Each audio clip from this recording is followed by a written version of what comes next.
Good morning, everybody. Welcome to Jason Mackey's First 10 short version podcast, talking all things Pittsburgh sports.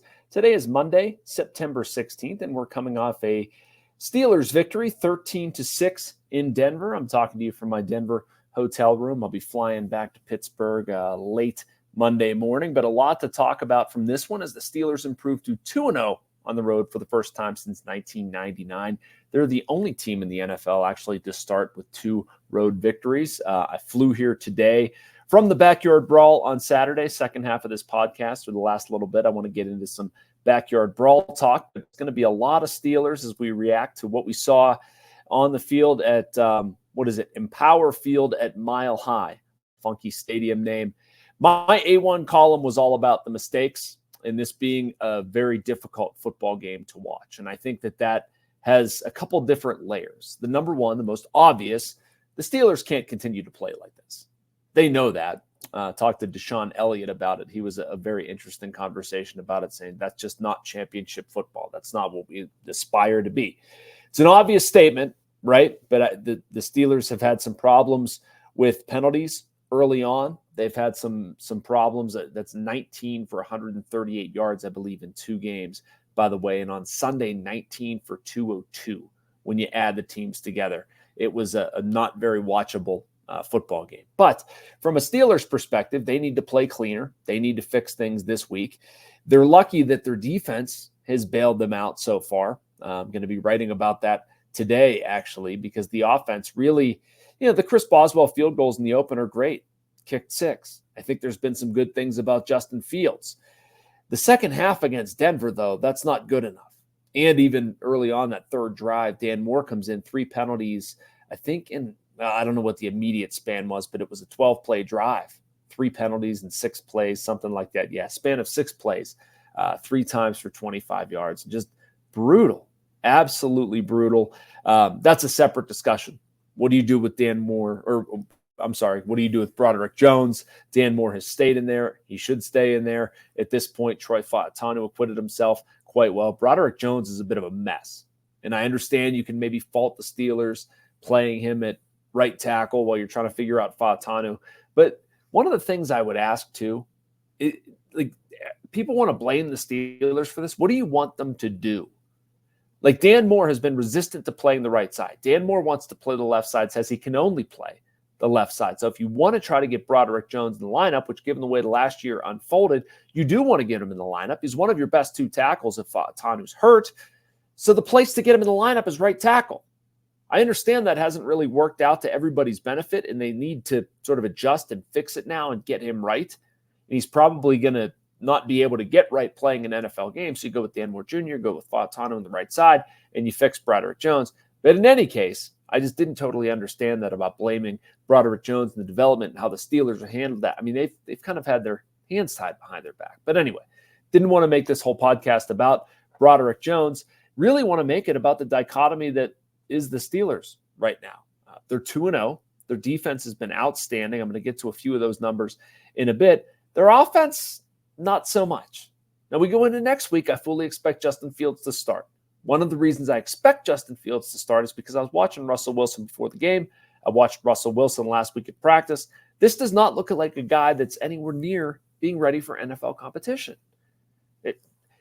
Maybe I just don't happen to see the right things. I don't know. Maybe he's sandbagging it. I have a hard time believing that. But the Steelers have not turned the football over with Justin Fields. They're 2-0. There's some shred of a winning formula here. It's not as dynamic as you would like it to be. They need to run the ball more consistently, although today was better. You need more out of the wide receivers. I like them involving Darnell Washington on that first touchdown the way they did. But it's not a complete product. And again, I go back to the point. Today was kind of a microcosm of their season where they stand. 189 yards in the first half, 13 first downs. In the second half, disappears. 62 yards, 3 first downs. Penalties killed them. There was a holding call on Dan Moore. And some of the stuff, frankly, happened before halftime too, right? Like the Broderick Jones stuff happened before halftime. The Van Jefferson pass interference happened before halftime.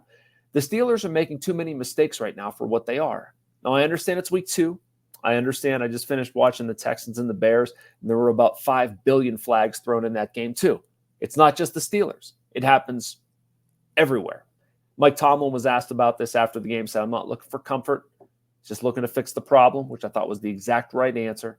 And so the Steelers have their work cut out for them this week to address some of this stuff. And it's all over the board.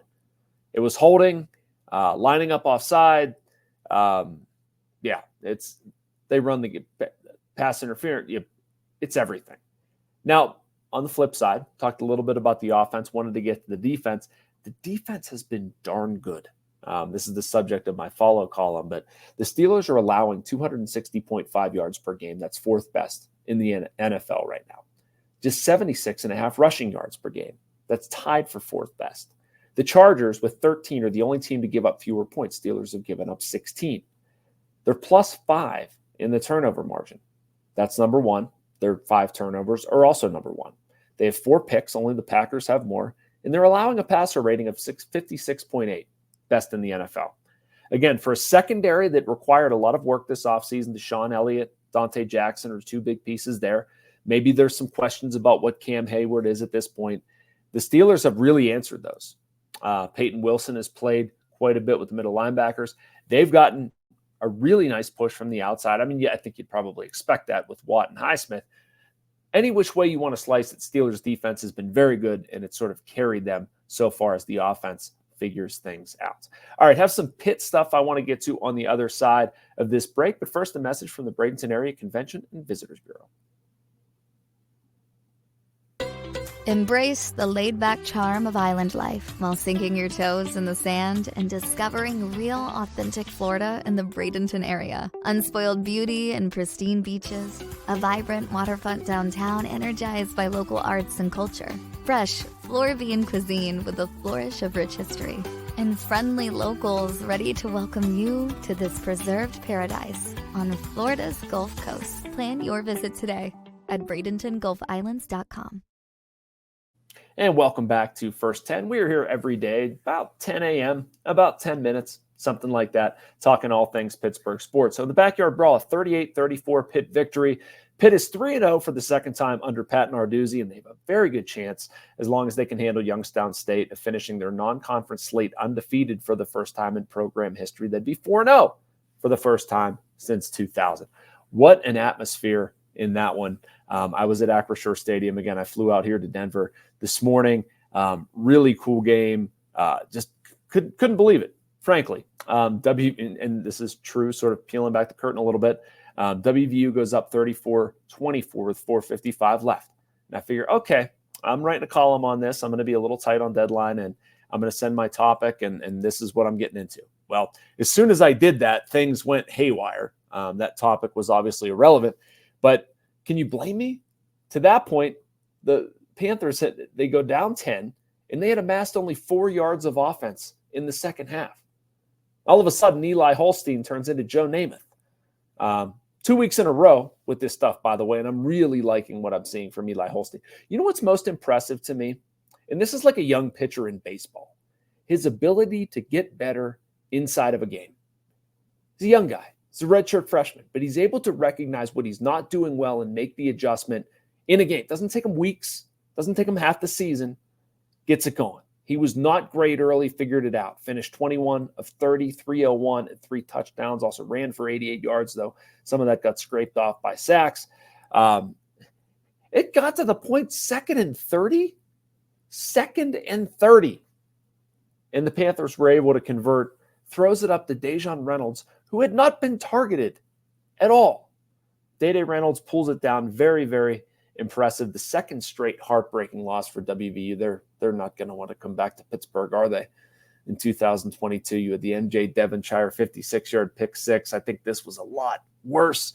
My column off of the game then became, what's next? Where can these Panthers go? And I don't have a magical answer for that, but I do know what the rest of their ACC slate looks like, and I look at the rest of the ACC, and frankly, I'm not all that intimidated. Clemson, 1-1, Louisville, 2-0, Miami, 3-0. Those are the other teams in the top 25, and they absolutely deserve to be there. I'm not saying they don't, but can Pitt make some noise and get to a pretty decent bowl? Yes, I think they can. think they've got the offense to do it. They've got a quarterback to do it. Desmond Reed didn't even really do anything. Came into the game leading the NCAA in all-purpose yards. I don't want to say he didn't really do anything. Still scored 2 touchdowns. Probably a stupid statement by me. But without their biggest playmaker, Pitt was able to overcome that, score 34 points, or 38 points, and come back in the fourth quarter. Double-digit deficit again. There's something to like about this Pitt team. I like what Cade Bell does. I like the way Eli Holstein responds to it. A lot of interesting things there. They're going to be a fun one to follow. Make sure you like and subscribe. You can get all of these videos and a lot more from our Post-Gazette writers and columnists. Talk to you same time, same place. Thanks for watching First 10.